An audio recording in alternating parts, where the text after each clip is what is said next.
Welcome to Married AF. We are your hosts, Brooke and Randall Fowler. On this show, we discuss the topics that really matter. Like big veiny cocks and our favorite TV shows. So pull up a chair at our kitchen table and hang out. While I bulldog my nuts.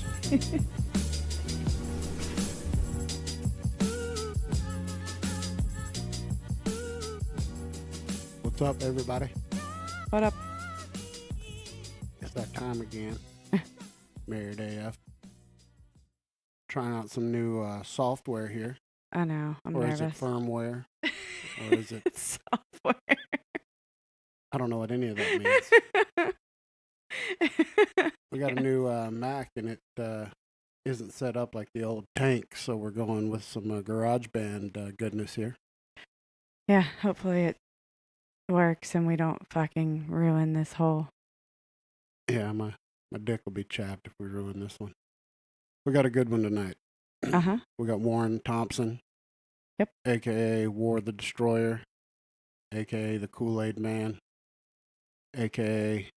King of the South. And he's an all-around badass. He's a alumni of The Ultimate Fighter, Season 11. And a Glory kickboxer. Just a combat sports veteran. Mm-hmm. And a beast. And super nice guy.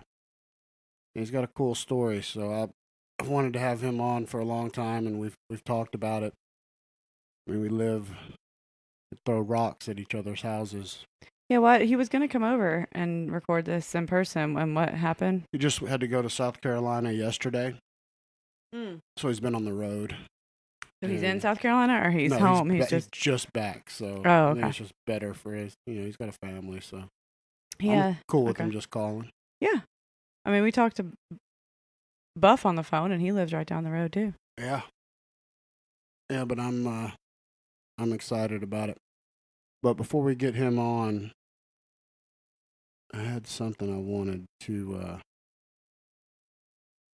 run by you to see if you had heard about it. Okay.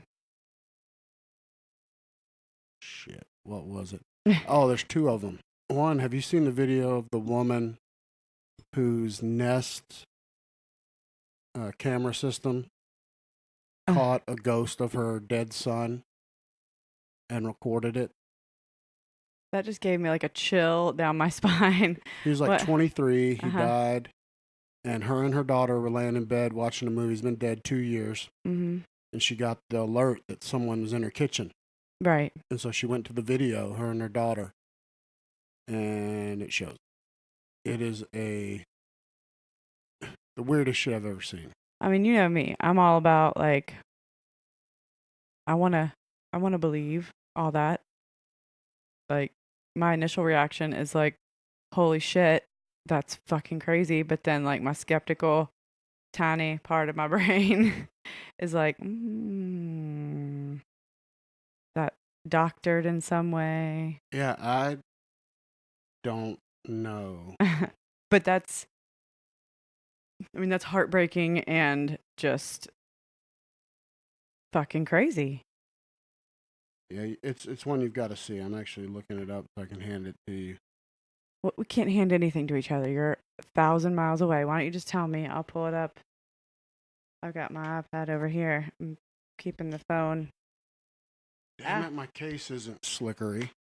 And don't do that. There's a shot right here next to the... You want to catch it? No. All right. Well, I Googled, and it comes up. It's the third option. Nest catches woman's son's ghost. No, it's the first option. Nest catches woman's son's ghost. Son's... Fucking incredible. That's crazy. Made me shit my pants. I'm not a big, I think they're ghosts, but I never believed in, like, seeing them. Uh-huh. This one is so weird. I mean... Your entryway camera saw someone. Okay. Where's the video? It's not. I just saw a still shot. Oh, okay. Yeah, there it is. Yeah, Hang on. it shows it right under where it says your entryway camera spotted a person. Okay. It looks like a fuzzy. It looks like the outline of somebody. And if it's her entryway camera, why is it pointing at her kitchen? She needs to rename that shit. Yeah, I don't know. You have to read the story. Watch television with her daughter. Alert popped up and blah, blah, blah. Photo taken by the camera. That's crazy. I mean, it's definitely a ghost. I mean, I believe in ghosts. For sure. I don't know if everybody else does, but I do too. People could be just. I think they're all over the place. They just pop in and out, look at whoever the fuck they want to. Gosh, yes. It's just, I mean, I want to believe for her that it was her son just hanging out, coming to say hi. However, I don't think you can't see a face or anything. I mean, and maybe it's because she's like, that's the exact build and height and whatever of my son. My fucking iPad is acting a fool, but I saw it. It's like, it looks just like a white, fuzzy, like a ghost. I mean, but it's like a man, a male figure standing like at the island of her kitchen.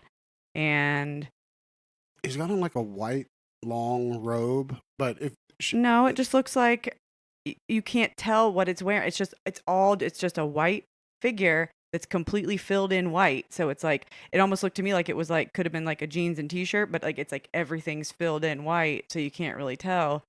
Yeah. If you'd have been able to like see the whole article, they showed a picture of him and you compare those two bodies. I'm leaning more toward that's your son. Yeah. Like making a midnight snacky poo. That's just me. So I'm with you. I want to believe that's the ghost of her son coming to like tell her everything's okay. Yeah. That he's okay. However, it could also be maybe like a glitch in the camera. Like, did he ever live there when the camera was there? Or was he ever there when the camera was there? Like, maybe it was like you know what I'm saying? Like an old video that like somehow an old merged weird like feed that got merged with the current one. I'm just trying to play devil's advocate of. I don't know, man. I think it's a ghost. I do. I thought the fucking shadow of the tree the other day outside the window here was like a burglar or a ghost. Yeah. What was our last episode about? I don't know. It was Rachel. Yeah. So we haven't really talked about the Saints game a whole lot. Did you hear that the NFL fined the defensive back $26,000 for a helmet-to-helmet hit, but did nothing about the actual penalty that they missed? Who cares? Well, no, but that would just piss me off as a Saint. It's for that you went ahead and fined him, but didn't retro call or do anything. Goodell still hadn't even responded. No, that's bullshit, and that's fucking. I think that's a crock of shit that they would. Who cares if they find him now? Like, yeah, I mean, it doesn't do any good. Doesn't do any good for anybody. That's a Saint. For the Saints, it's a too little, too late kind of thing. I mean, it's not. I don't know. I mean, it was a helmet to helmet, so fucked up that didn't get called amongst the pass interference, blatant. And the Saints got fucked. We should have. I say it like I was out there playing in the game. The Saints should have been able to get their shit together and win regardless of the non-call. But it didn't work out that way, and we're not going to the Super Bowl. And Drew Brees only has a couple of years left. Warren's ready.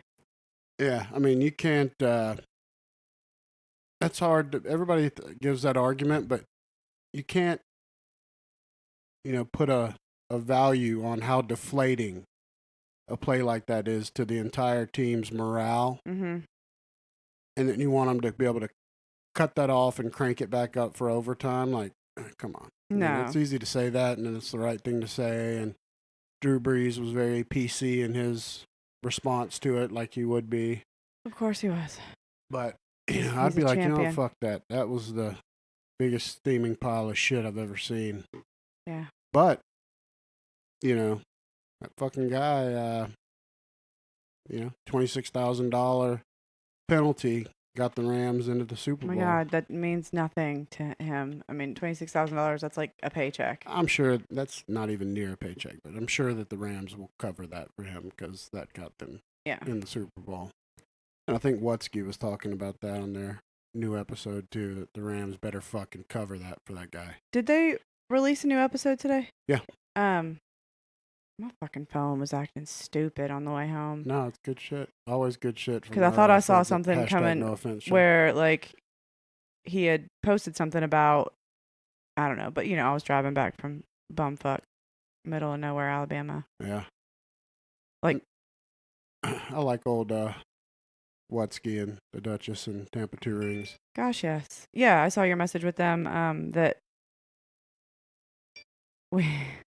Okay, yeah, I think he's ready for us to call. Yeah. That we're going to... Do we have a date with them? And we don't have actual... We just know it's going to be when he's back from the Super Bowl trip. He's going to Jersey, so we'll line it up. But the I'm Super looking Bowl's forward to here. That. Yeah, but they're doing an event in Jersey for the Super Bowl. Okay. Like I was like, if he's going to the wrong place. Yeah, no. Okay. They're doing some event. Okay. All right. All right, well, let's call.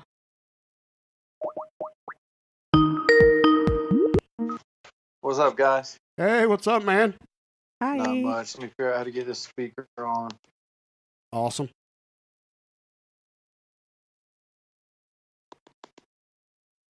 Is it working now? Yeah, you sound good. All right, cool. All right, we got How y'all Warren. doing tonight? Good, man. How are you? Pretty good. Just working on some knives, getting a few things done. Yeah, I was showing Brooke. I've got one in a vinegar bath right now. I'm trying to patina. Get patina on. Yeah, and I was gonna ask you. I'll just jump right into that. Did I read properly that one of the knives you did, you put like mustard and hot sauce on it to patina? Dude, mustard is the way to go. I mean, it's unreal how it looks. You got to try it. Just the regular yellow mustard now, not like. I guess it's got the most vinegar content or something. Yeah. But I tried like horseradish and mustard and all that, and it didn't work that well. But yellow mustard, and if you let it set, like I let it set for a couple hours, it'll turn black. Take on there, it looks like a faux Damascus. It's really sweet. Nice, I'm doing that. Hot sauce would work then, wouldn't it? Because that's got a lot of vinegar in it. He does hot sauce too. Oh, okay. Yeah, hot sauce works as well. Boom. Nice. I'm learning. I mean, it's no secret. I got inspired to start doing knives when I saw Warren start, just because I thought it looked fun. And fucking man, this little hobby will bite you in the ass and start eating up your day.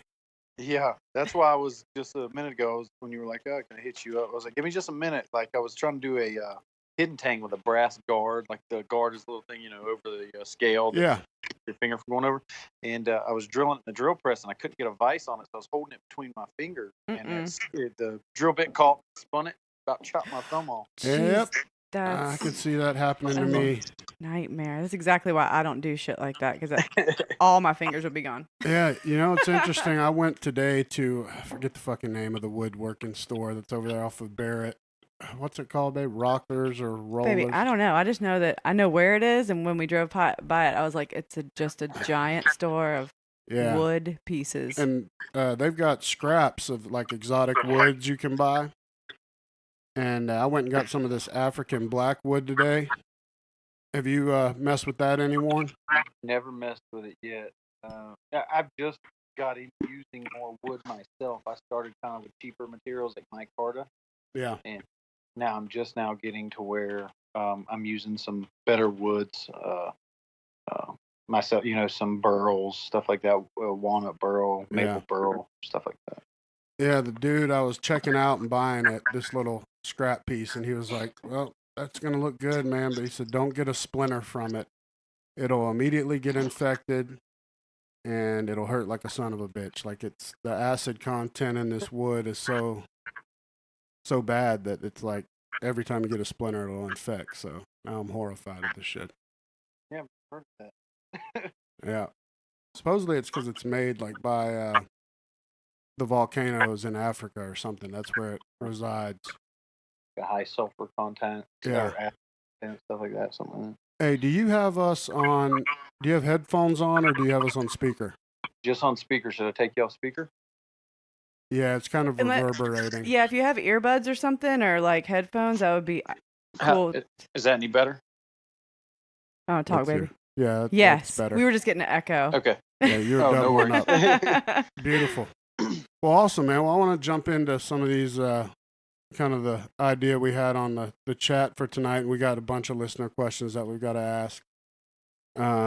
So for people that are listening, most of them will know of your career, but I kind of want to start with how old were you when you started training to fight? What made you want to do that? And where did you start? Was it Knuckle Up here in Atlanta? Yeah, Knuckle Up here in Atlanta. I was like 18. I guess I moved here right after high school, and I just didn't know what the hell I was going to do. I was working at a car wash, working at Ross department store. Mm-hmm. And I was like, I think I may want to fight. I saw it on TV, and then one of my friends worked at that gym as a salesman. I told my mom, and she was like, "You better go get a damn job." I was like, I want to fight. She's like, "Yeah, right." And that's how it started. Nice. When you were 18. 18, yeah. And it was funny. Like I remember really vividly. Right when I got on the Ultimate Fighter, or at the end of the tryouts, like there was like 30 of us left, and they had told me I was going to be on, but I couldn't tell anybody. But I called my mom anyways from the Palace Station. I was like, the casino we were in, the Fertitta brothers owned it, and I was like, you know what, I'm going to be on the Ultimate Fighter. And I was like, you were wrong a couple years ago when you said I couldn't do this. Well, she probably wanted to be right, so that her baby wasn't getting punched in the face. Oh, 100%. Yeah, I've got a buddy, good friend of mine that was on season 7. I don't know if you followed how far back he was that you actually watched it before you went on. Josh Hall, he fought Matt Brown to get into the house and lost the decision. No, he lost in the third round. He ended up getting gassed. But he's a good buddy of mine. He's an awesome dude. But it was a tough fight. Yeah. Matt Brown, yeah. Dude, that guy's a killer. Yeah. Yeah. Clearly. Yeah, the Immortal. Golly, that guy's Yeah, he was at one of the glory shows. One of my last glory fights, he was up there cornering somebody. Yeah, pretty nice guy. Yeah, he's an intense guy, just from what I've seen. I've never met him. But, so we'll go on to... So you're on Ultimate Fighter season 11. 11, okay. And how was that for you? What was it like being in the Ultimate Fighter house? Okay, so I was almost the same as your buddy. So I lost to get in the house too, to Kyle Noak, to Steve Irwin's bodyguard. The Crocodile Hunter. Yeah. And Noak ended up being in the UFC for a while, but I went in at 5-0, and Noak was had 24 fights, and they matched me up with him. I was like, all right, that's a tough matchup. And the fight was a tough fight. I was cut real bad. I remember. See. Yeah, that's the Immortal, not to steal from Matt Brown again, but that picture of your covered in blood, smiling in that fight. I don't know if you were actually really smiling, but when they took the picture, it looks like you were. I was laughing at Dana White. So Dana White was telling Steve Mazzagatti, he was sitting at that table, and he said, "Steve, stop the fight. He's a gusher." And I turned to him and laughed and says, "I'm good." I said, "I'm good, bro." And they snapped the photo. Yeah. Was that the bloodiest you'd ever been up till then? 100%. Yeah. I mean, it kind of. So I knew I was fine, but it immediately gave me a fight or flight response. My heart rate went up. Yeah. Just in that much of your own blood, and you couldn't see. It looked like I was looking through a red Kool-Aid cup. I really could not see anything. They asked me, they said, "Can you see?" And I said, "Yeah, I can see," because I didn't want them to stop the fight. So I was just like, "Yep, I can see fine." Couldn't see anything. Where was the cut? Was it in your brow or in your hairline? Right on the center of my forehead, in the shape of like a swastika. Holy it literally shit. just split both ways. Oh my god. That's right. I remember seeing it now. 23 stitches. Jesus. Yeah. Was it like his elbow? Yeah, yep. He caught me. So he was trying to pass my guard. He took me down, was trying to pass my guard. We were in half. And I went down to push his knee down to recompose guard. When I did that, he just dropped a straight down elbow on me. That'll do it. It's funny, though. I told Brooke about it. I trained for a while with Team Sturgis, and in Huntsville, Alabama. Mm-hmm. And we had a few local guys that fought in a promotion called Extreme Combat. It was out of Huntsville, Alabama. I've heard of it. Scott Jennings was the big owner and promoter. And I remember I was training with Brandon Palmer, who's a really excellent local fighter, and I was just helping him get ready for a fight, and he was just working elbows on me, not hitting me with them, but he was in my guard, and I'd get on top of him because he wanted a bigger guy on him, and he just nicked me with an elbow on accident, and you would have thought I was going to bleed to death, and we cleaned it up, and it was like a pimple, but it just when you're sweaty and your heart rate's going. Anything in your head too, it just bleeds worse. It's just every pulse, it's gonna bleed. Yeah. So after the Ultimate Fighter, was it right after that you became kickboxing pretty much? No. So right after Ultimate Fighter, I kind of fought locally a time or two and got back winning some fights. And the UFC had told me, Joe Silva said, win 3 fights, and they're like, we want to probably give you a shot. Win 3 fights and fight a decent opponent. That's what he said.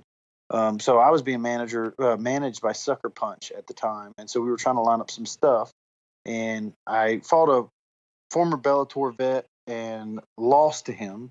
Then I beat another guy. And then me and the Bellator guy that I had lost to, we had a draw the next fight. Okay. And so I was kind of... It had been exposed that I could not wrestle worth a shit. And that's exactly what Kyle Noak exposed finally. And then that Bellator guy, same thing. Like, just kept taking me down, hugging me. So I was just so burnt out on it. I was tired of it. Like, I was like, you know what? I'm done with this. I don't like jiu-jitsu. I don't like wrestling. I don't want to train it all the time. My back, I have a bad back. I have degenerative disc and spinal stenosis in my lower back. Yeah. And it just hurts me like hell every day. I'm tired of hurting every day. So I started doing kickboxing, and I retired from MMA pretty much and was training kickboxing, but I really didn't have any fights. So I had took a job doing construction, was demoing a toilet, and Eddie Walker, who was on Glory as well, calls me on like a Thursday, and he says, "Hey man, you want to fight in Thailand this weekend? They need a heavyweight." The American backed out of the show. It was Infusion, which is a big kickboxing show. And I said, "Sure, man, I'll do it. Let me call my boss." And my boss was like, "Yeah, man, go for it." He was like, "It's cool." I was gone for 2 weeks, so I flew over there, and they said, "Oh, you were here too late. We already picked teams. You're an alternate." It's basically like a TV show too. It's called Infusion's Search for Super Pro or something.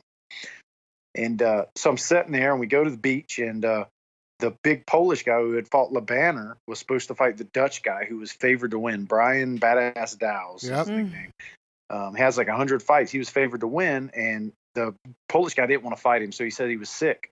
So the promoter's buying me drinks the whole night, comes over there with the camera crew, and he's like, "Hey, you want to fight tomorrow?" And I had just broke my nose that day. Canadian broke my nose. They had to set up a pin at the gym. And I said, "Yeah, sure, man, I'll fight." I'm about half lit. So I was like, "Take me back to the hotel, though, so I can sober up." So I went to the gas station, got a bunch of cookies and milk, and ate all that and fell asleep. Went to the pharmacy, got a bunch of topical lidocaine and snorted it so I couldn't feel my nose. And we fought, and I beat Brian Dow's.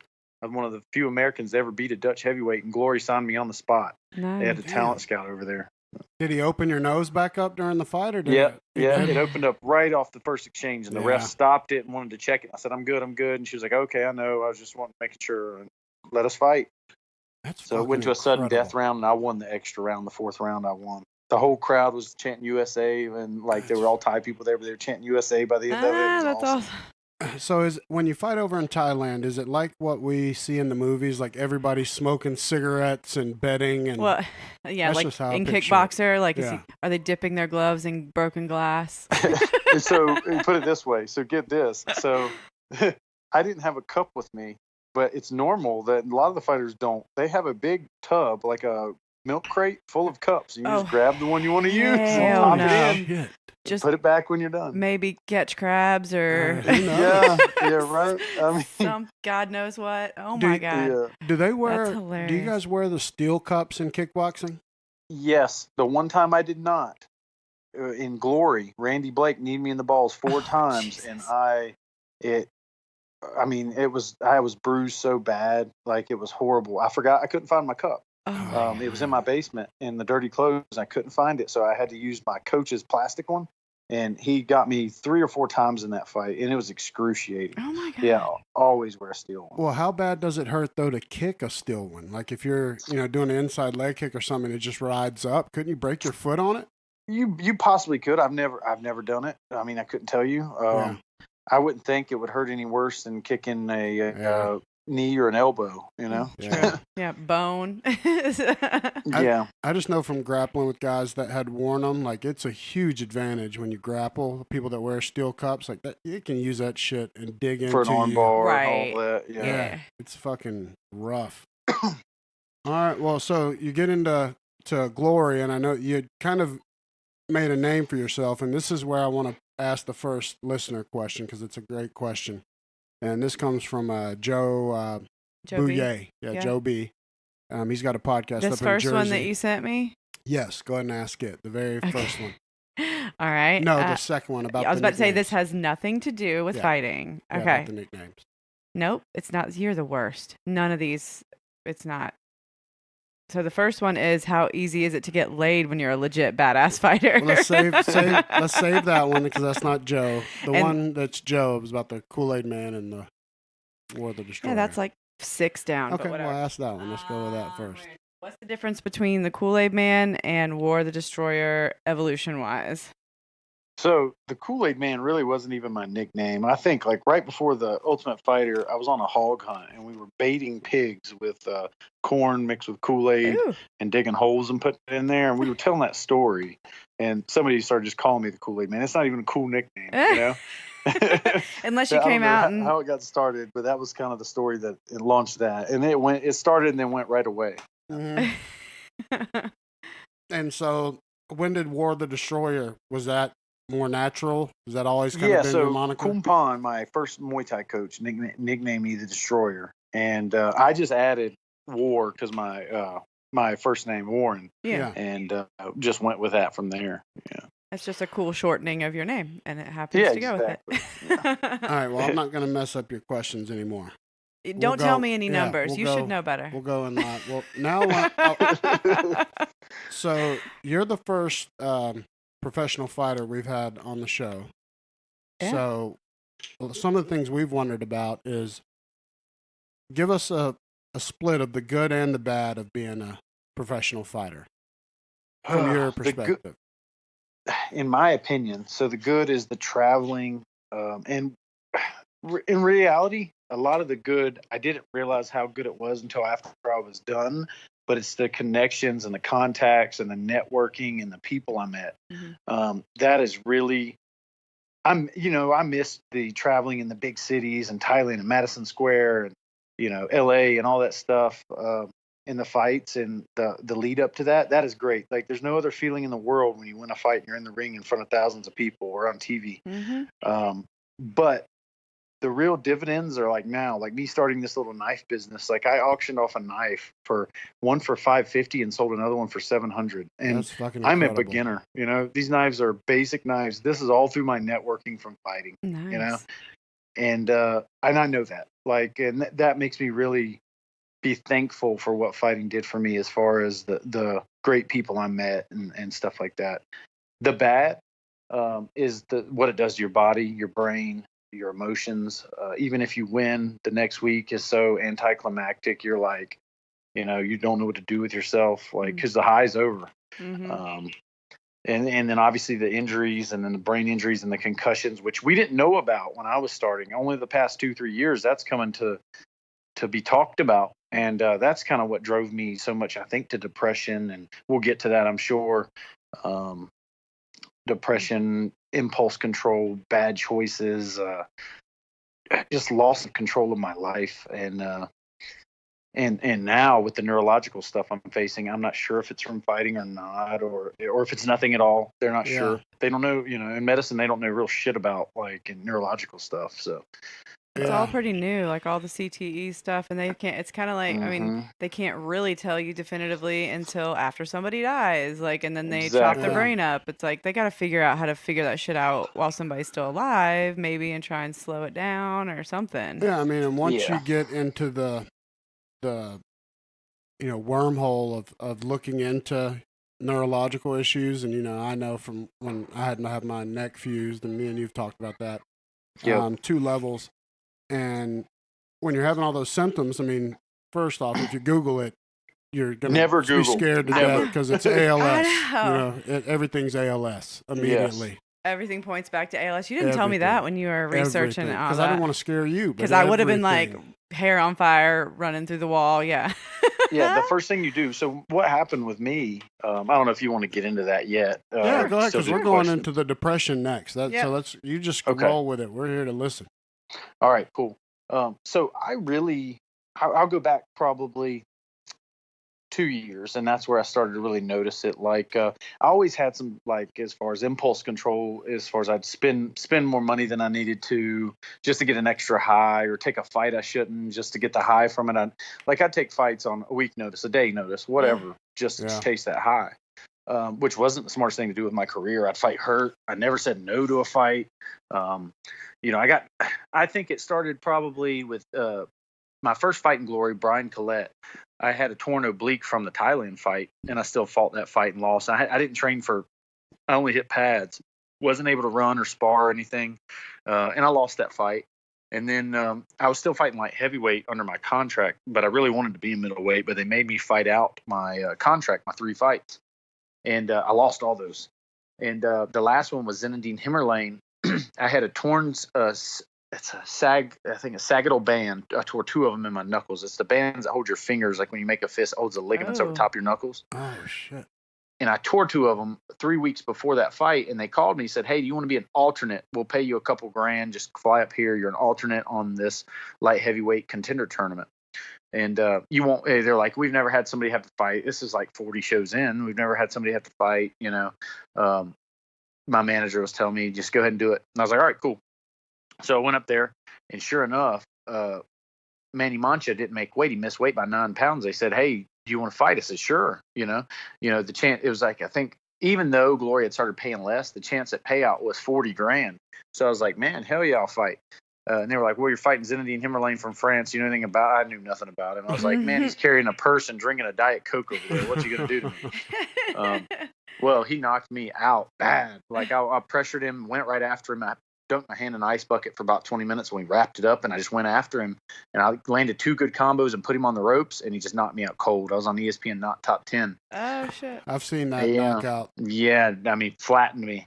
And that started my downward spiral right there. I didn't know it then, but I started having headaches, light sensitivity, and I'm still trying to train, and I had a bunch of fights after that. Went down to middleweight, was successful in Glory, but then started making bad life choices as far as, I'd have like a girlfriend on the side while I'm supposed to be a married man, and just really bad choices. And didn't know which way was up. I came to the point I was living at my gym on the floor or in my truck. Damn. Yeah. I ended up one night in my basement. I had a weight rack right there. Me and my wife were fighting, and I just went downstairs and I hung myself, and the rope broke. I hung myself again. Jesus. Next thing I wake up, and she was standing over me and had cut the rope down. And I don't know how long I've been hanging there. I couldn't talk, couldn't move. She was pissed and went upstairs, and I crawled upstairs and went into the bathtub and sat there for about 10 minutes, and I could talk again. I thought I'd had like a stroke. That's how bad my voice was, slurring. And I had a big bruise around my neck for a couple weeks, and that was rock bottom. Then I was like, I got to seek help. So I started going to counseling and therapy, and they wanted to put me on all these drugs as anxiety and depression pills. And so I took them. I told my wife I would, so I took them, and I was taking those up until I guess March. I had a fight, which ended up being my retirement fight. And I was so flat in that fight. I don't know if anybody's ever tried to compete or play a sport on the depression and anxiety drugs, but you're like a zombie. Oh, yeah. I've heard that. Yeah. It did not work out well. I lost. I mean, a fight I should have won. With all due respect to the guy, he's in glory as well. Yeah. But I pressured him the whole time, and he just outpointed me. And because I didn't pull the trigger. And after that, I was getting ready for a fight in Las Vegas in August, and I was like still taking those pills, tapering off, and my arm started to twitch a little bit. And I was like, that's odd. So I did like you, and I Googled it, and everything pops up. You Google Steve Gleason, ALS. Of course. Yep. within days, my whole body was twitching. Oh shit. Yeah, whole body. And then I had doctor's appointments, neuro appointments, all that. The neuro said, look, I don't think you're dealing with anything serious, but I'm not sure right now. We'll do all these tests, but I don't think you should fight anymore. That was when I retired. Mm-hmm. Smart. So since then, it's been 5-6 months. I've been through a bunch of tests. She still thinks it's not ALS, but they're not 100% sure. All I have is twitching, but no weakness, which is good. That's a good sign. It's and if it's not progressing. No atrophy. Do you have any atrophy? No, not that they've seen or I've noticed or anything like that. I don't train like I did, but I can still work out 2-3 days a week. I can make knives for 12 hours a day. I just twitch, and it's very odd. Some days not bad, some days worse. And I have odd sensory things, like my tongue will buzz or my toes will tingle, weird stuff like that. Sounds like nerve stuff. I have all that same stuff. Yeah, it sounds like nerve. And mine, when mine started with my neck, it started in my rear delt. Like I thought I tore my delt in the weight room. And so I'd live with it for a couple of years and went to a neurologist, and he was like, we could fuse your neck. Your neck's nasty looking from the MRIs, but you haven't lost any strength yet or any atrophy. So I was like, all right, cool. I can bear it. I can deal with it. Yeah. As long as I'm not dying. So I went on, and eventually my left tricep got so small, so quick, and we'd be laying in bed and Brooke could feel my left tricep twitching all night. And it would be my tricep or my delt or my left pec.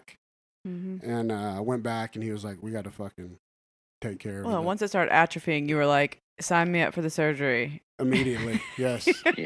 That was you're like, hell no, I'm losing muscle, not happening. But once I got and Googled it and started thinking about everything, I almost think your body is so sensitive that you can almost stress yourself into your, symptoms more. Yeah, if I'm stressed out, I would twitch more and fucking crazy. Mm-hmm. Yeah, it gave me, you're right. Some days and I've almost got a grip of it now. Yeah.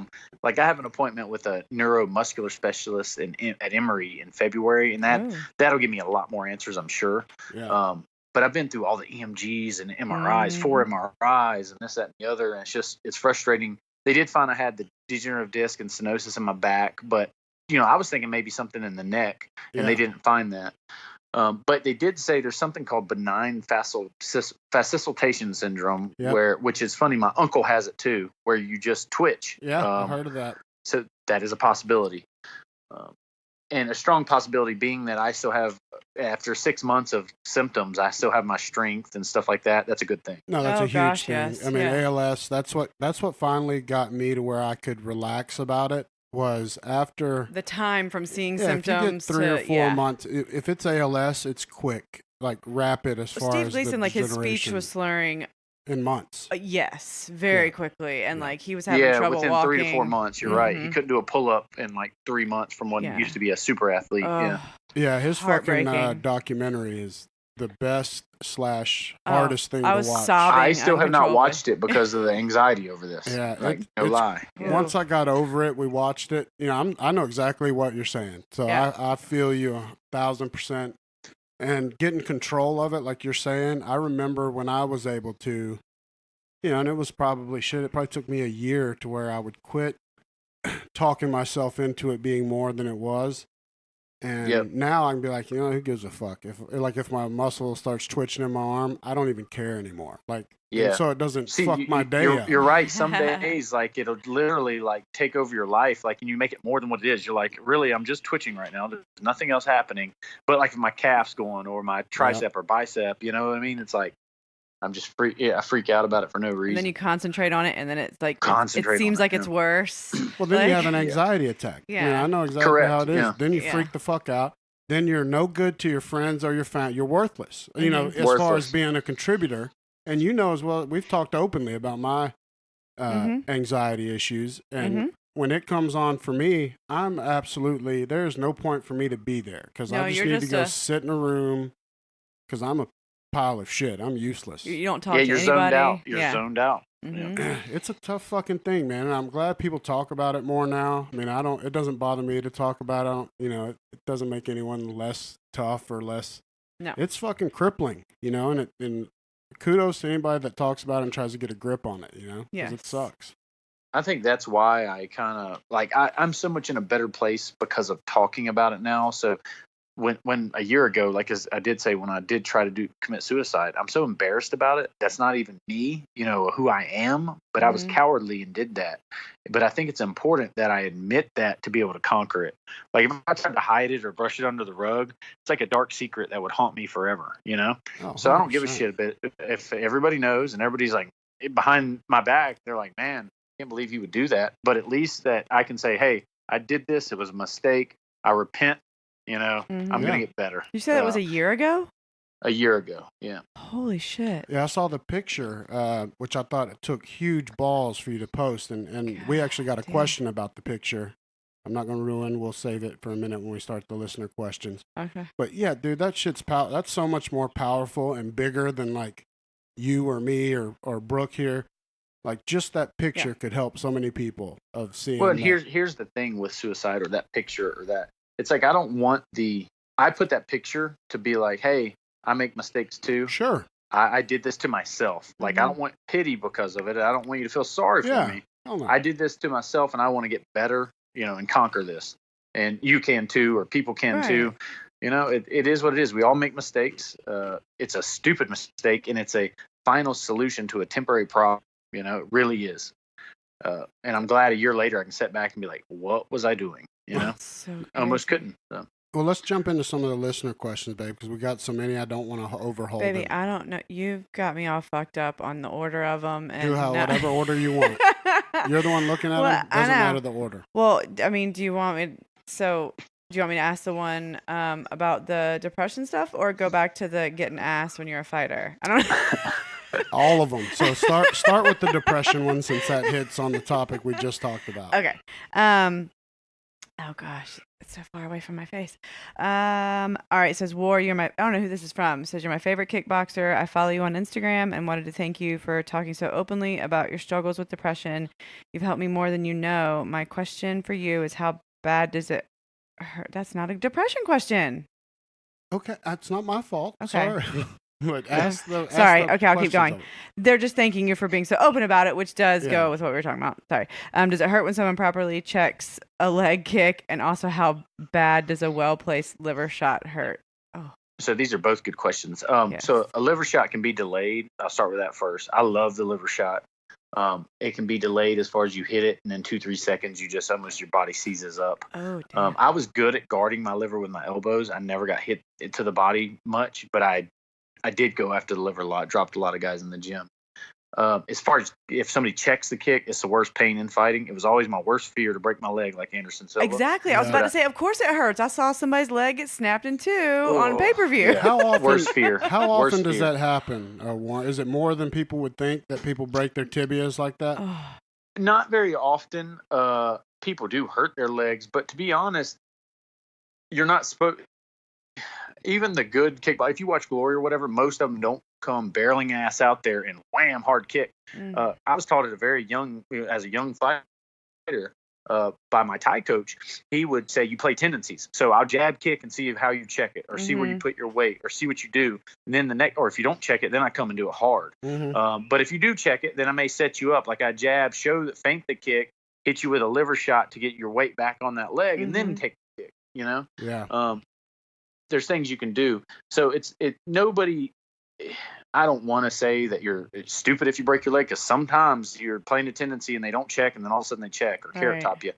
But if you do play the chess of fighting and not just barrel ass out there and throw a hard kick, a lot of times you don't get checked all the time, you know, or checked hard like that. And isn't that why Anderson Silva, because obviously he's one of the greatest fighters. I think the Weidman just did like what Warren was saying, and just a freak check. Well, yeah, he carrot topped him. And then also there's a big thing in MMA, especially these guys do what's called like a calf kick, where they attack the Douglas Lima, what did to Rory McDonald. They attack the side of the calf. But that's easy for them to just turn their leg out and check you too. So, it's a double-edged sword with that. If they do decide to just put the weight and check it, it could hurt you as well.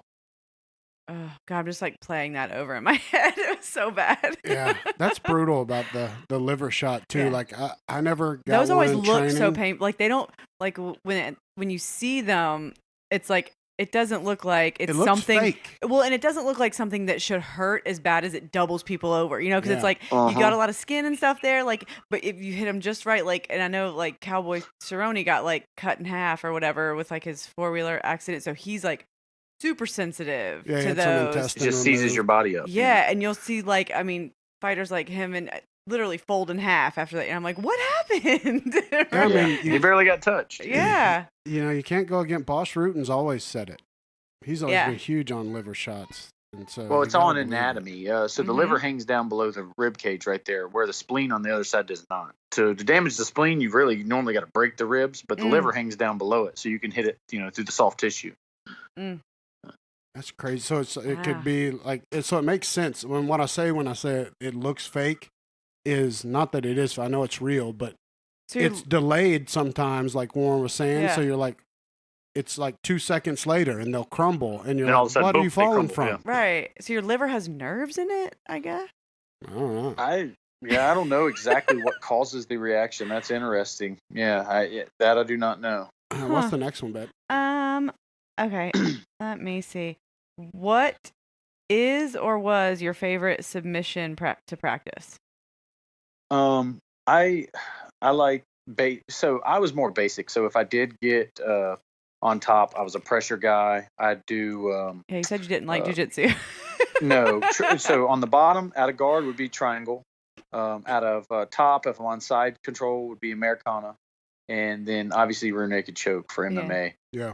I think I got Chidi Njokuani from Bellator. I Americana'd him. And I think it was like 65 seconds.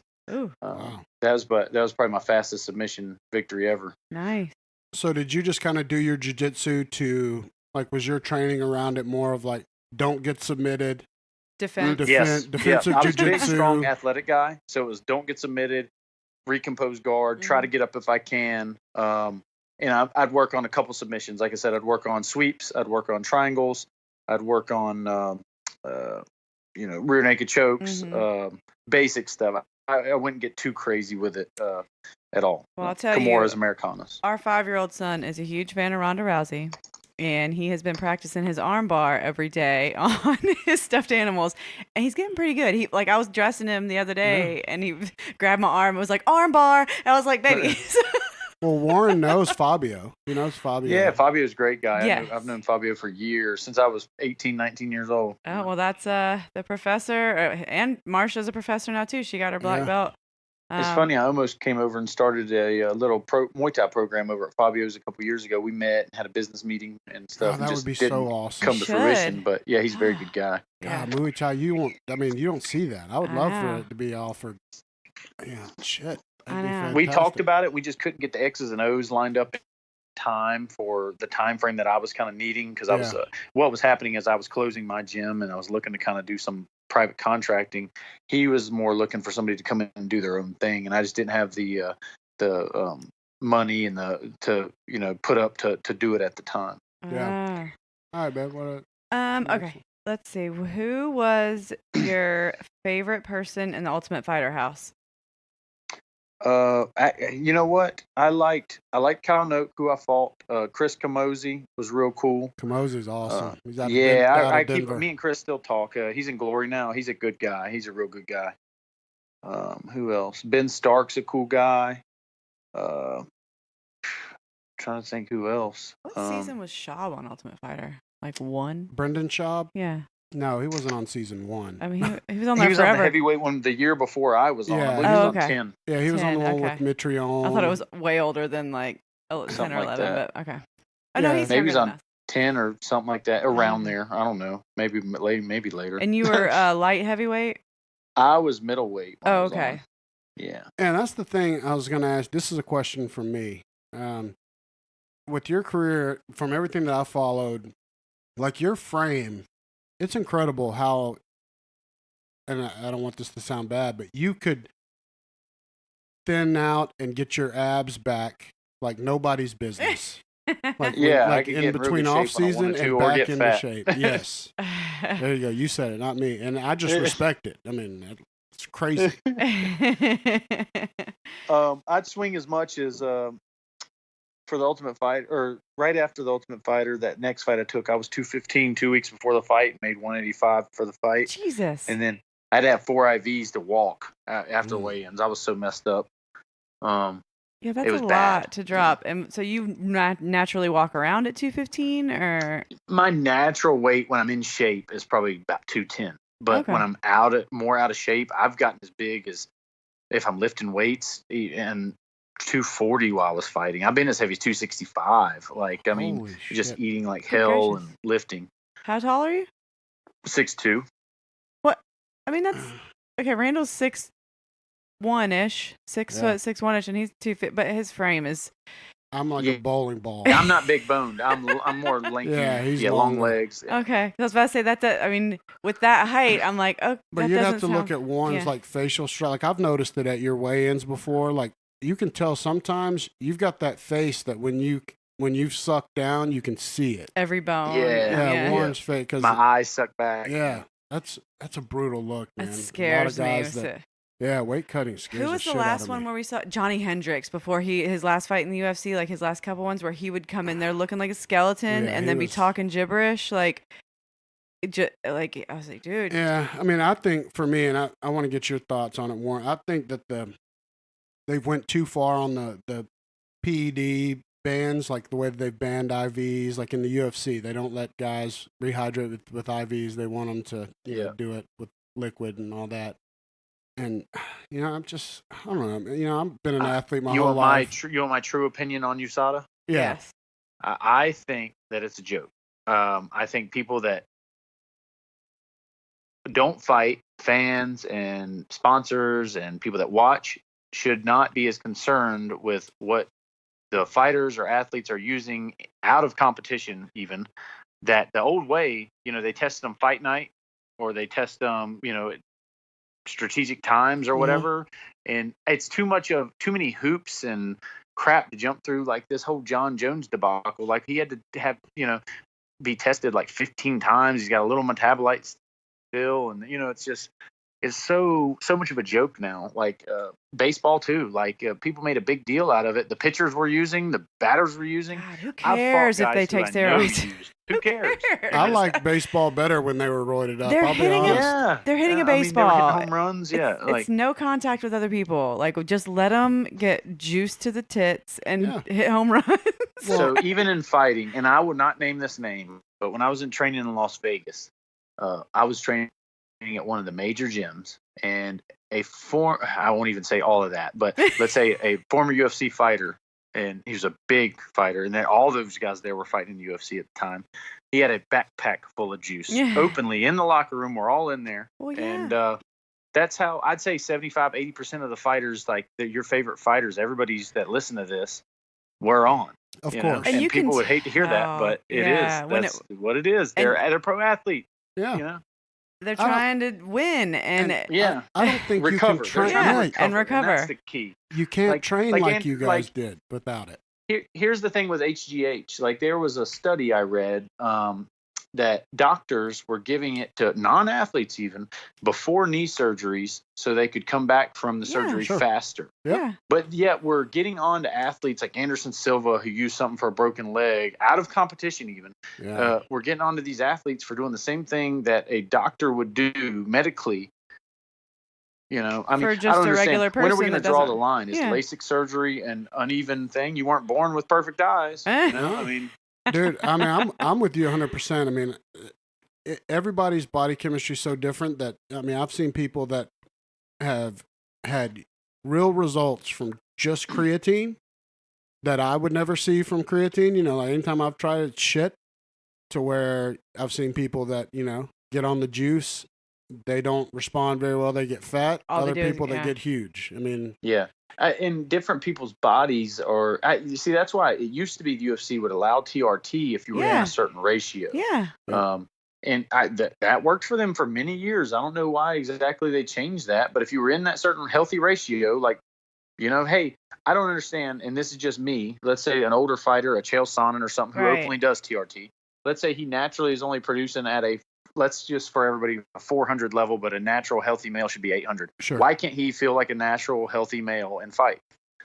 I don't get it. 100%. Dan Henderson. Yeah, because it would bring him up to like whatever, like normalize it. Normal is whatever is normal. Yeah. Exactly. If you're in that range and your ratios are normal, I don't, in my personal opinion, have an issue. And I fought older fighters here in Atlanta even that I know for a fact that we're using, and I didn't care. I mean, if that's what they need to recover and do that and whatever, right. it didn't make him win the fight. I won the fight still. So what's it going to do?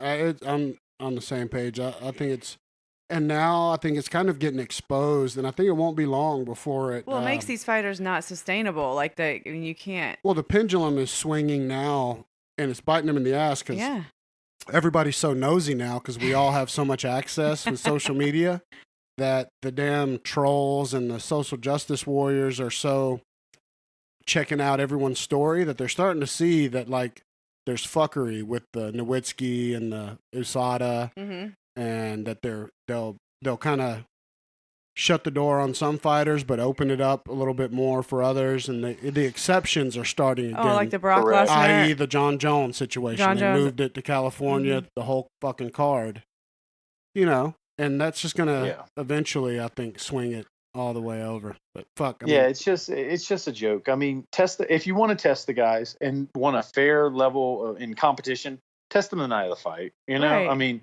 just like you would any other sport and in Glory, that's what they did to us. Test us nights of the fight. Like the Ultimate Fighter, they tested us when we were in tryouts, and then right when we showed up to Vegas that week. It's like go back to normal testing, so there's not so much red tape. It's bad. It's a bad look for the business when you have all these fighters getting popped for dumb stuff, very dumb stuff. Yeah. And it's just too many hoops to jump through. Like you literally have to.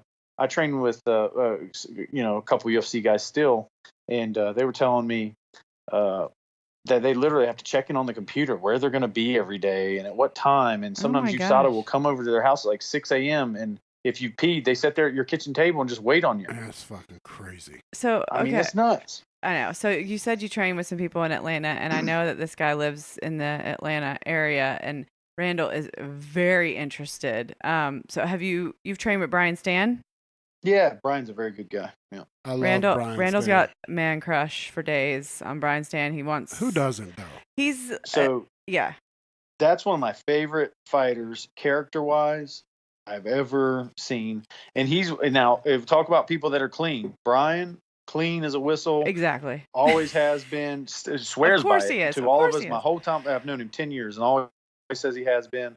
But is a character-wise, he is one of the best people you will meet character-wise. That's been a fighter. Yes. Ever. And that's why Randall loves it. He's just an American hero. Well, he's a G.I. Joe man. Yes, he looks like American Dad to me. He's got the big jaw. Has anyone ever? And he's tough. He's tough on you. He can be kind of a smartass sometimes because he's from Philly or Pennsylvania. But he is fair. So tough but fair. So it's like it's a good quality to have, I guess. Has there ever been a better jaw for a fighter? I mean, that dude's jaw looks like it's granite. Yeah. I have cracked him so hard, and he just look at you. Yeah, right. I mean, but his jaw's thick, like it's 2 feet wide. Yes. Yeah, it is. Well, I wanted to ask you about another fighter because I've seen you post some stuff about him. Stylebender. Do you know him? Yeah. So now I don't know Israel super well. We fought on same card with Glory a couple times, and we fought some of the same guys. He's a real nice guy. His coach knew Manu, my coach, and we kind of were in the same warm-up room the day before weigh-ins, hitting pads and stuff. Israel's a very nice guy. He's a character, man. He talks a lot of junk, but if you really meet him in person, he's not like that. He's a real cool guy. How good is he? And you would know better than anybody else as far as skills. Wow. So I didn't know he was this good at MMA until I saw him fight MMA. So I know Brad Tavares he was on the same season that I was on. Me and Brad would go train at Tap Out Gym in Vegas a couple times, and Brad is super good and strong, and he just toyed with Brad. Israel's that good. So what he's good at, he's just like Wayne. He reminds me of Wayne Barrett with his striking, but he's longer. his movement, he can keep his hands down, and he can react very fast. The one part of his game that he doesn't have right now, which I don't even know if he needs, is a pressure game. Yeah. Jason Wilness kind of exposed him with that, was able to pressure him, walk him down. It was a small ring, corner him. He's not as good in the pocket or pressuring.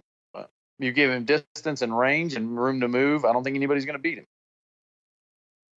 Damn. Yeah, I mean, that guy is, it's a fitting nickname, though, the style bender, because he's just weird, like awkwardly Moves freaky. good. Yeah. Matrix type shit. Yeah. Nice.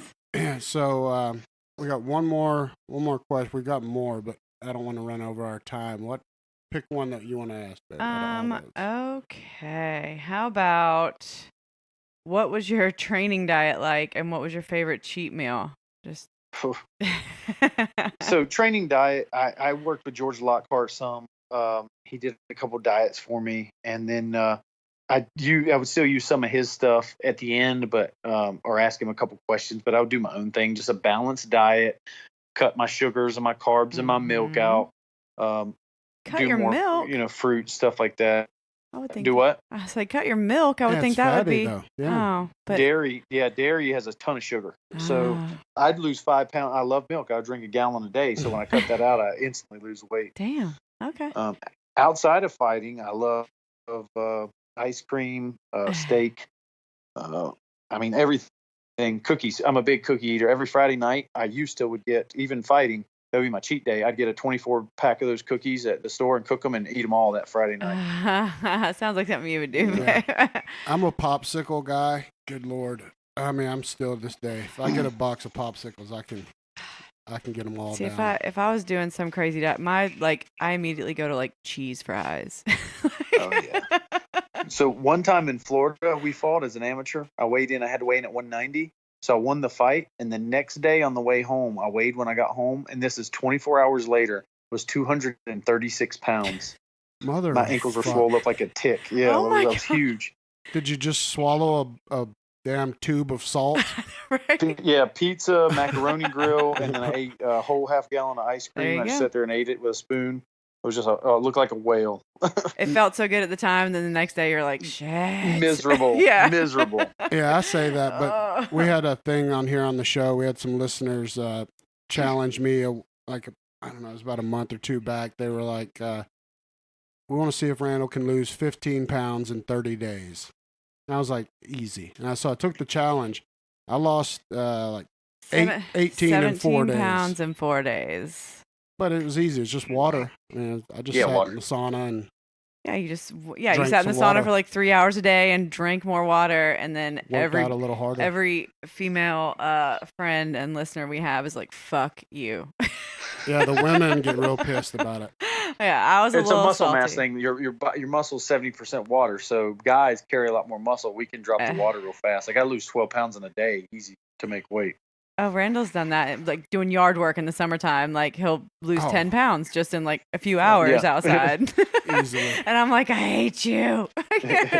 Well, this will be the last question I want to ask, and it's on there, but the listener wanted to know who is each of our favorite UFC fighters. So we'll let Warren go first, and then we'll go. Of all time. You want me to say favorite or the best ever, like the greatest? I think your personal favorite, because mine isn't the greatest ever, but he was just my favorite fighter. Oh, 100% for me. Oh, it's, you know what? I'm still going to say Brian Stann just because his character outside, and I know you're going to be like, oh man, it's a homer, like as far as that pick, but I just know him so well as a person, and he just really made an impact on my life. So it's more than just the UFC, you know? Yeah. And I just think he's the brand. He literally is the epitome of what a fighter should be. Yeah, I don't know why the UFC has not locked him into something and just made him the logo or something. I mean, he's everything you would want. Uh-huh. And I thought they were going to kind of like slide him in as like the replacement for Joe Rogan, but then he left. Yeah. He left, yeah. Yeah, he's doing like some business stuff now. Yeah. Like I saw him maybe a month or two ago. We trained, and he was doing some business ventures. He has like his charity too, that like Heroes, Hire Heroes. Yeah. Mm-hmm. Well, mine, Brian Stan would be right there, but my favorite ever was Evan Tanner, who's dead now, but he was my favorite fighter. I don't know if you even did. You know, I remember Evan him. Tanner, I didn't know he passed away. Yeah, he went on. He was different. He went on like an excursion by himself out into the desert, and his motorbike ran out of gas, and he ran out of water and died in the desert. Wow, what a way to go! Yeah, he was just a hard ass. You couldn't kill him. Like he fought Rich Franklin, and Rich Franklin beat his face. But he had into like but wasn't he struggling with some like mental health stuff? Yeah, he was, and he wrote poetry and was open about it. Yes, that's why he went out to the desert. He wanted to like try and it was like a spiritual thing, but so sad that he like I don't know. I'm telling you, it's the wiring of fighters and then the concussions on top of it. Mm-hmm. You got to be crazy to fight first place, and then the concussions on top of it. It's a very bad thing, you know. Yeah, it can be a deadly combination. Who's yours? I don't know. I mean, I like Cowboy. That's a great answer. I like Cowboy too. Yeah, I love him as like a person. He seems just like such a real dude. I'd have a beer with him. He is. Yeah. Well, he was at one of my glory fights, just sitting there with his cowboy hat on, hammered as hell, like front row. Yeah. I want to go wakeboarding with him. Like, he's an adrenaline junkie. I know. And he just his little baby when he won his the last fight, his little it's cowboy good seeing him with kids. Gosh. It's changed him a lot. Yes. You know, he's. But I'm glad it didn't take I was worried that he was gonna not be as like hungry or something, or like. It should make you more hungry. Typically it does, but like not soften him up to where he would like be distracted, I guess. Well, did you hear that he got the Conor fight, Warren? No, I didn't. I knew they were both talking about it, but I didn't hear about that. That's a good fight. And I feel that Cowboy is a top 3 or 4 in any weight class he fights at, 55 or 70. He's not a top 1 or 2. Yeah. But you know, I think that's a good, intriguing fight for him. It is. Are they going to fight at 70 or 55? I'm sure 55. But if they can, I like him better at 70. If they can market it right, I'm sure they will. But I mean, you got to, USA versus, I said I wish this fight would have happened a couple years ago. Yeah. And I think it's a great kickboxing fight. Two guys that can kick. Cowboy's got better jiu-jitsu than Conor, so he may submit him. Hell yeah, he does. Yeah. Yeah, I think. But I'm happy for Cowboy because he's going to get a huge payday. Money. He needs that. I mean, he already is getting paid and some sponsors, but I think he's been around and done a lot of the fights we've all wanted to see. I won't say needs the money, but it's good to see him get a big payday. He's earned it. Yeah, because even if you lose against Conor, you're getting $1 million. Like, exactly. And he's fought everybody as a fan looking in. He's fought everybody we've always wanted to. He's stepped up and fight him on a day's notice. I respect that. Oh yeah, all right, it's good to see him get paid. I'm going to ask the real last question. Randall? I've got to ask it, and I saw it from Twitter.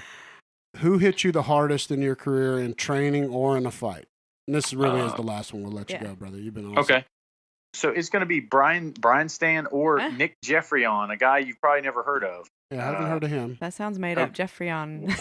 Wow, he can. So his family, little background, 4 generations of NHL players. They're from Canada. I mean, he could just. I met him, and the first day he came in the gym, he tried to tackle me and was grabbing me by the shirt, trying to punch me, and I threw him down and elbowed him in the face. He's like, "I want to fight," and he owns a construction company. Didn't need to. Well off.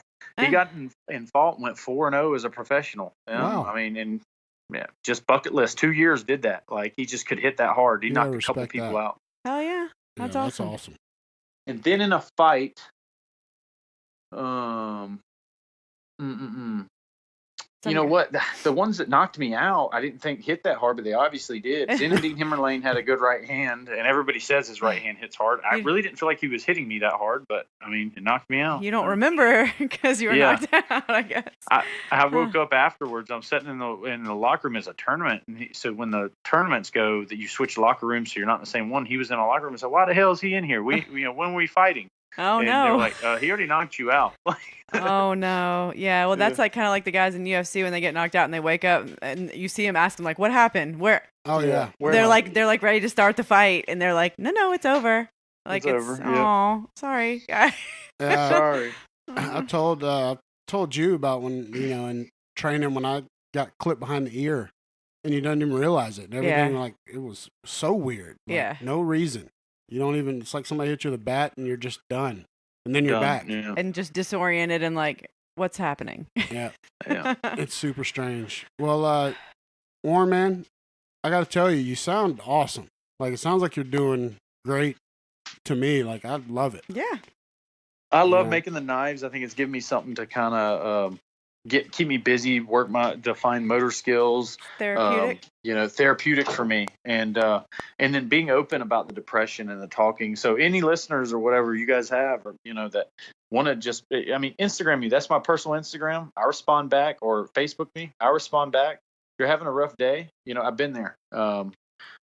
Shoot me a message. It's what I'm there for. Like literally, it feels good for me to talk to somebody else and maybe help somebody else through their day. It makes me feel better about my day. So if you're not bothering me, shoot me a message. Yeah, that's awesome. It is awesome how like responsive and engaged you are with everybody on Instagram. That's super cool. No, that definitely helps some people. I mean, shit, just having somebody to talk to. You see it even with like the neck community, the cervical neck surgery. People want to just talk to people that have experienced it, And you're like, man, they've walked a mile in my shoes. Uh-huh. It's not the whole you don't understand my problems. They understand your problems. They've been there. Because not everybody in your life's gonna have the same things. Well, like that's what exactly for the listeners. What go ahead and give them your Instagram. And can they get in on these auctions to buy your knives if some of them want to check it out? 100%. So the Instagram is war, so WAR _ like a little line, and _ destroyer. That's my personal Instagram. I also put the knives on there too. If you want a custom order knife, I don't take deposits, but my books are still open. I have a rather long waiting list, but I can put you on a wait list and we can bounce ideas of what you may want. I also auction blades on Instagram and my Facebook, mainly my Facebook. And those are pretty cool because those are kind of just my ideas and my, like, it's like art to me. Like I try different stuff, learn new things, awesome, and then I'll auction those blades off, and so you're kind of getting something from whatever kind of day I was having. Like, if I was having a rough day, you may get some art that depicts that. Or if I was having a good day, it may depict that. Like, it's pretty cool. So, I just put my heart into it. Sell it, and whoever wants it takes it. Well, they look awesome. No, I appreciate that. Legit as shit, especially how long you've been doing it. It's fucking incredible. I can't take full credit. To be honest, I work hard at it every day. But I have a good guy, Matt Russo, who Russo Steelworks. He sells knives as well. He's really kind of taken me under his wing and showed me a good bit of stuff very fast. So, he's helped me 3 or 4 times. And I'm a fast learner. I'm like a sponge. You show me once, I'll practice it 10 times until I get it, Yeah. Mm-hmm. Exactly. But you've paid it forward because whenever I've had questions, you've looked at my shit and been like, dude, that's good. That's good. So it's the circle of life. 100%. It's fucking 100%. Awesome. And we need to get together and make a knife soon. Yeah, we definitely. I got to get with you. I got handle questions, and your handle work is the shit. So. Yeah, that's my favorite part is the handles probably, and probably the part so far I'm the best at. Or get one of my strengths so far is probably the handles. Nice. So. Well, we'll have to do this again one time. Maybe. Let's do it. Maybe we'll have you in person. Yeah, we're right up the road, brother. Let's do it, man. Sounds great. Sounds great. I appreciate you guys having me, dude. Anytime, brother. This is great, and I'll holler at you soon, bro.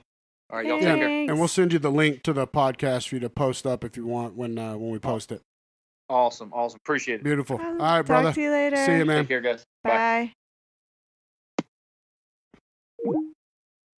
Wow, he's awesome. There you go. He's fantastic, and he sounds so great. And I hear his little babies in the background. Yeah, I do too. I'm like, oh wait, I wanted to ask it. I'm like, okay, we've been talking about like. He's got 2 super cute kids. Are they like Gunner's age? Like, can they play? Yeah, they're about the same age. I'm like, we need to have a play date. Yeah. No, I'm so happy for him that he's in a good place and got something to motivate him. Yeah, I can't believe all that shit like was just a year ago, and now he's like, I don't know. That's awesome that he's doing so well now, and.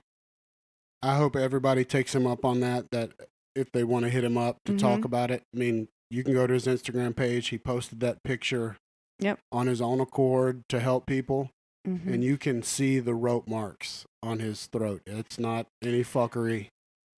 And he's in a good place now a year later. That's a fucking huge, that's a testimony. And his wife is obviously a fucking champion. What a woman. For sticking through all that. he openly said he was fucking around, and then like, God. No, but I love those. He owned every bit of it. I mean, like, it's obviously like he's. Yeah. I love that he's like being completely like forthcoming with everything and like own it. Like that's the only way to move past something like that. It's absolutely the only way. Be in a good place with any relationship, like whether it would have been, even if she didn't stick around, but I mean, clearly she's a fucking champ and a better woman than I am. Oh no, she's clearly a champ. But I want to, I would love, they live super close to us, so that'd be awesome. Yeah, we got to get together and I'll definitely take advantage of his knowledge to help me. So how, like, okay, I remember, and I didn't want to ask him this because it sounds stupid or I don't know, like, did he just stumble upon our pod? Because I remember like just one day seeing he commented on one of our things on like Instagram or something, and I was like, hey, this fighter guy, like, and so I don't know if you had already like engaged with him at one point, and then he like commented on some of our stuff, and this was a while ago, but I got all excited because I was like, who is it? Like he commented on one of our pictures, and I looked at his profile, and I was like, shit, he's like hang on. Do you know him? Yeah, I mean, I've known of his career for a long time. I mean, I remember him from season 11 and the bloody mess of his fight. I think it's hilarious that he told the story of that he was laughing at Dana White. That's a nugget. Yes. When he said he's a gusher. Yeah. I could see Dana White saying that, and especially to Steve Mazzagazzi saying to stop it, he's a gusher. Dana's so disgusting. But I don't know. I don't know exactly how we got crossed up on the Instagram thing. One day we'll ask him. Yeah, I don't know. I don't know why I didn't ask, but I just remember like, and then ever since that day, like he's been pretty, like. We've chatted for a long time. I mean, we've messaged so many for almost a year. I mean, because it was right away on the Instagram where we got the follow and started chatting him up. Well, he's super nice, and I'm glad that that happened. And we'll need to see if we can somehow do it in person or have all our kiddos play. Because if he's got little ones, yeah, we'll get together. I love that he's knows Fabio so well, and I mean the Brian Stan connection's awesome. And I love that he just reiterated everything that we both love about Brian Stan. That he just seems like just the all-around most wholesome. Yeah, because you get scared when someone really knows someone that they're going to be like, you know what? He's kind of a dick, bro. No, it's not possible. Everybody, I mean, Joe Rogan said the same thing about him, that he's just like literally the most genuine, just exactly what you think. And that's how Cowboy is too. Yeah. That's what he said. So. No, he supported your answer. Yeah. Wholeheartedly. And I'd love him. Like he's one of those guys that like he just feels like somebody that we've hung out with before or something. Who, Warren or Cowboy or both? Both. But I was talking about Cowboy, but like both. Yeah. 100%. Yeah. No. Cowboy, I think we've both felt that way about him for years. Right. Especially I think because he goes wakeboarding all the time, and I'm like, we're friends. Not that we've done it in years, but like it just makes him feel more like somebody we'd hang out with.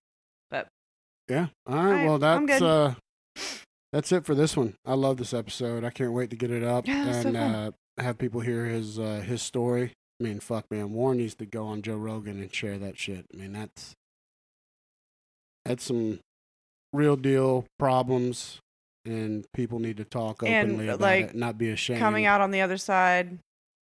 Very inspirational. Yes, because that could have ended badly. Clearly, it almost did. Yeah. All right. Well, we'll let you dick suckers go, and hopefully y'all enjoy this one and hit up Warren about some knives. Get one custom made. They're fucking dope. Yeah. Check out his Instagram. Alrighty. All right. We'll talk to y'all later after you fuck yourselves.